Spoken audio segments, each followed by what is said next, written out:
Danny Rolling's story, The Case of the Gainesville Ripper, is one of the most haunting and complex cases in American criminal history. His descent from a troubled childhood into one of the most notorious killing sprees reveals a deeply disturbing blend of psychological trauma, calculated violence, and a perverse need for recognition. Here's a detailed, comprehensive narrative of his life, exploring the various layers of this dark tale. Early life and family trauma.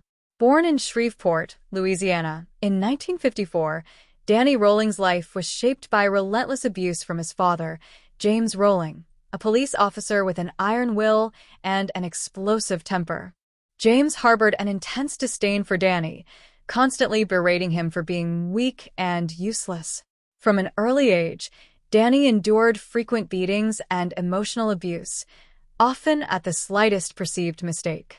His father's authoritarian discipline instilled in him feelings of worthlessness and anger.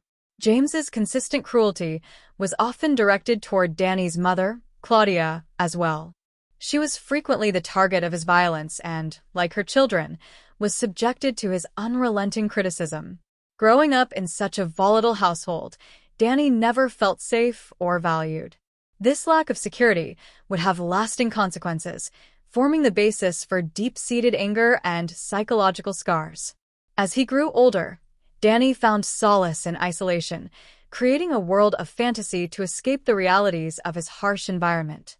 These fantasy worlds, however, eventually twisted into dark, violent thoughts. Studies in criminal psychology often point to abusive childhood environments as breeding grounds for later antisocial or psychopathic behavior. The lack of a nurturing family environment deprived Rolling of the emotional support crucial to healthy development, leaving a void he would attempt to fill with increasingly destructive thoughts and actions. Adolescence and early signs of violence. Danny's troubled adolescence was marked by further isolation, academic difficulties, and early signs of aggression. His rebellious behavior led to tensions with teachers and classmates, and he began to develop a fascination with violent imagery.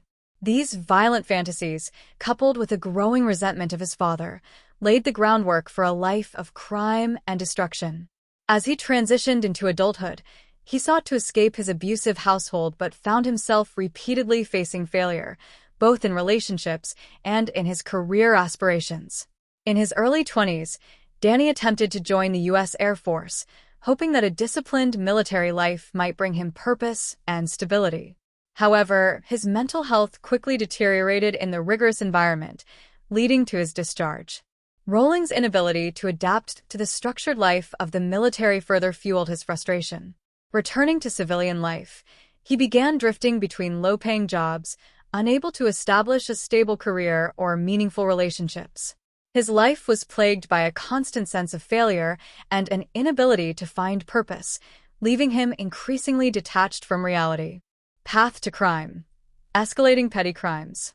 By the 1970s, Rolling had begun engaging in petty crimes, including theft and burglary, as a means of asserting control and rebelling against the societal structures he despised.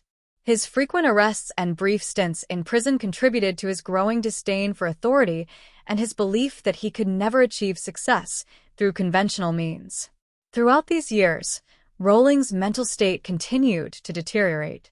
His crimes became increasingly violent, reflecting a deepening need to express his frustrations and violent fantasies. Criminal records from this period show that he was beginning to develop a pattern of behavior characterized by impulsivity and a lack of remorse, traits often linked to antisocial personality disorder. In one notable incident, Rolling attempted to hold down a job at a restaurant but found the work unbearable. His coworkers described him as unpredictable and prone to fits of anger. Rolling's inability to form social bonds further isolated him, and he began turning to violent fantasies as a means of escape. Over time, these fantasies grew darker as he envisioned himself as a powerful figure capable of instilling fear in others, a twisted compensation for his feelings of powerlessness. The Shreveport murders. Practice for later crimes. In November 1989, Rolling committed his first known murders in Shreveport. He broke into the home of Tom Grissom, killing him, his daughter Julie, and her young son Sean in an act of unprovoked brutality. The crime scene was gruesome, with disturbing similarities to the Gainesville murders Rowling would later commit.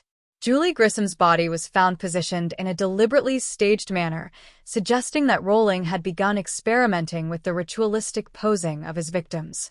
The Shreveport murders marked a critical turning point in Rowling's criminal career. Forensic psychologists have noted that serial killers often begin with practice murders, gradually refining their methods and rituals over time. In Rowling's case, the Shreveport killings were a precursor to his later crimes, where he would fully embrace his violent fantasies and seek to establish himself as an infamous figure. Arrival in Gainesville. The killing spree. In August 1990, Rowling arrived in Gainesville, a bustling college town filled with students returning for the fall semester. His choice of location was deliberate. He sought out a place where he could easily blend in while targeting young, vulnerable victims. Over the course of 4 days, Rowling unleashed a wave of terror on Gainesville, murdering 5 students in brutal fashion. His first victims, Christina Powell and Sonia Larson, were found in their shared apartment, where they had been brutally attacked. Rowling had broken in, surprised them, and carried out his attacks with a hunting knife, a choice of weapon that allowed him to exert control and instill fear. He took time to position their bodies in disturbing ways, leaving a grotesque scene intended to shock anyone who found them. Rowling's third victim, Krista Hoyt, was similarly brutalized, her body arranged in a way that reflected his growing confidence and twisted satisfaction in his crimes. On the final night, Rowling murdered Tracy Poles and Manuel Tabawada. Unlike his previous victims, Tabawada fought back, causing Rowling to use additional force to overpower him. This final double murder left Gainesville in a state of panic, with students and residents taking extreme precautions to avoid becoming the next victim. Rowling's crime scenes were all marked by his signature brutality and meticulous staging, revealing a man driven not just by the urge to kill but by a desire to create lasting images of horror. Psychological profile and motives. Rowling's murders reflected a complex psychological profile shaped by years of abuse, social isolation, and violent fantasies. His desire to control his victims and leave behind shocking crime scenes suggested an intense need for dominance, a trait common among killers with narcissistic or antisocial personality traits. The choice of weapon, the manner of the attacks, and the staging of the bodies all pointed to a deep-seated need to assert power over his victims. Rowling's obsession with achieving infamy, much like his idol Ted Bundy, revealed an intense need for recognition. Despite his violent actions, he viewed himself as an underdog figure, a man wronged by society and entitled to reclaim his sense of worth through fear. Psychologists have since analyzed Rowling's behavior as a case study in the effects of early trauma on personality development.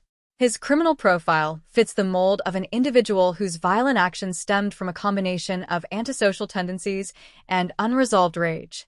His creation of an alternate persona, Gemini, which he claimed took over during his killings, has been interpreted as a form of dissociation, allowing him to rationalize his actions by attributing them to an external force. Capture and confession. The Gainesville investigation drew national attention, with law enforcement under intense pressure to apprehend the killer. Rowling was eventually arrested on an unrelated burglary charge in Ocala, where investigators connected him to the Gainesville murders through DNA evidence. In custody, he confessed, providing chilling details about his motives and crimes. He admitted to the Shreveport murders and his obsession with Bundy, revealing that he had viewed his killing spree as a twisted journey to notoriety. Rowling's confession offered insight into the mind of a killer who saw himself as an anti-hero rather than a criminal. His discussions of his crimes revealed a man who took pride in his ability to evade capture and who viewed his murders as a form of art, a disturbing reflection of his warped worldview. Trial and execution. Rowling's trial became a highly publicized event, with graphic details of his crimes recounted in court. He pleaded guilty, hoping to avoid a prolonged trial, but his lack of remorse shocked the victims' families. The court ultimately sentenced him to death, rejecting his defense team's argument that his abusive upbringing diminished his culpability. On October 25, 2006, Rowling was executed by lethal injection. He showed no remorse in his final moments, instead choosing to sing a gospel song. His execution provided a sense of closure for Gainesville, but the psychological scars he left on the community remain profound. Cultural impact and legacy. The Gainesville Ripper case has left a lasting impact on popular culture, inspiring movies, documentaries, and psychological studies. Rolling's story has been used as a cautionary tale in discussions on the effects of childhood trauma and the importance of mental health interventions. His crimes continue to be studied as a case of how untreated psychological issues and a desire for infamy can converge into one of the most disturbing criminal sprees in American history. Impact on law enforcement and criminal profiling. The investigation of the Gainesville Ripper forced law enforcement to confront the challenges of tracking a highly mobile and unpredictable killer. Rolling's choice of transient living, frequently moving between different locations, allowed him to remain under the radar for longer than many serial killers. This aspect of the case underscored the need for advanced interagency cooperation and the use of emerging forensic technologies, such as DNA profiling, which ultimately linked him to the crime scenes. As Rolling's case was one of the earlier uses of DNA evidence in a high-profile murder investigation, it set a precedent for forensic science's role in solving violent crimes. Rolling's crimes also emphasized the importance of criminal profiling in tracking killers.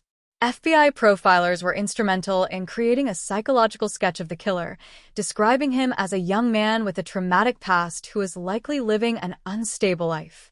This profile helped narrow the scope of suspects, illustrating the role of profiling in identifying individuals who exhibit patterns of escalating violence.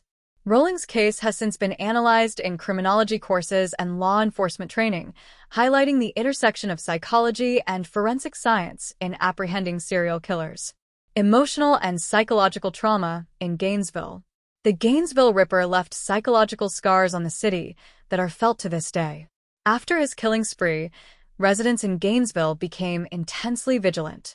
Students enrolled in self-defense classes, purchased security systems, and began taking extraordinary precautions to protect themselves. Many changed their routines, living in fear of another potential threat. This pervasive anxiety didn't just fade with Rolling's arrest and trial. It lingered, shaping a generation's views on personal safety and community trust. The families of Rolling's victims were left to grapple with an overwhelming sense of loss and a profound emotional toll. For years following the murders, memorials were held in Gainesville, and the victims' families became vocal advocates for changes in criminal justice policies, pushing for victims' rights and raising awareness about the impact of violent crime on communities. Rolling's crimes are remembered as a traumatic event for the city, with schools, local government, and residents honoring the memories of the 5 students and striving to create a safe environment in their honor. Influence on American pop culture. The story of the Gainesville Ripper has permeated American pop culture, influencing literature, film, and music. Rolling's crimes and his eerie demeanor inspired the character of the masked killer in the 1996 horror film Scream, directed by Wes Craven. The portrayal of a serial killer targeting college students drew from the real-life fear and panic that gripped Gainesville. The success of Scream led to a resurgence in horror films that focused on psychological terror and the unpredictability of serial killers. Beyond films, Rolling's life and crimes have been the subject of numerous documentaries and true crime shows, each dissecting his troubled childhood, his modus operandi, and the investigative journey that ultimately led to his capture. True crime books and television shows have revisited Rolling's story, analyzing it through a modern lens and considering how advancements in psychology and forensic science might have impacted the case if it had happened today. Rolling's story remains a haunting example of how a killer's legacy can extend far beyond the immediate impact of their actions, influencing popular culture and shaping public consciousness about serial crime. Academic and psychological analysis. Psychologists and criminologists continue to study Danny Rolling's life as a textbook case of how early trauma can influence violent behavior. His case is frequently cited in discussions of the impact of childhood abuse on personality development, particularly in individuals who later exhibit antisocial behavior. Rolling's creation of an alternate identity, Gemini, which he claimed to embody during his killings, has been interpreted as a coping mechanism for his fragmented psyche, a phenomenon that psychologists associate with dissociation and severe mental illness. Rowling's behavior exemplifies a pattern seen in many serial killers, where traumatic childhoods and a lack of positive relationships contribute to violent tendencies. He became a reference point for studying the ways in which individuals with antisocial tendencies seek out infamy as a form of identity. His documented fantasies and confessions provide insight into the mind of a killer who craved notoriety, viewing his crimes as a means of escaping his painful childhood. His case has been influential in understanding the psychology of serial killers and the effects of untreated trauma, often cited in criminal justice and psychology courses focused on criminal behavior. Legacy and reflection on the Gainesville Ripper's impact. Danny Rowling's actions remain a dark chapter in American crime history, with a legacy that continues to provoke reflection on issues ranging from mental health to public safety.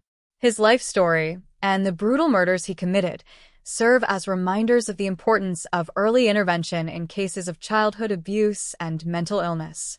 His impact on Gainesville and on popular culture has cemented his story as a cautionary tale about the far-reaching effects of unchecked violence and trauma. For Gainesville, the memory of Rowling's crimes lives on as a tragic reminder of the precious lives lost and the profound resilience of the community. The case continues to be a subject of reflection, inspiring ongoing conversations about criminal justice reform, the need for comprehensive mental health care, and the importance of vigilance in communities across the country.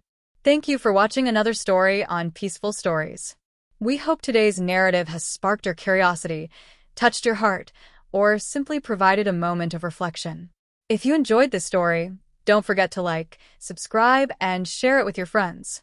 Your support allows us to continue bringing these deep and meaningful tales to life. If there's a particular story or topic you'd like us to explore next, leave a comment below. We'd love to hear your thoughts. As always, remember that every story has its own lesson, and every person has a journey that shapes them. Let's stay connected through the power of storytelling. Until next time, take care, be kind to one another, and keep exploring the peace within every story.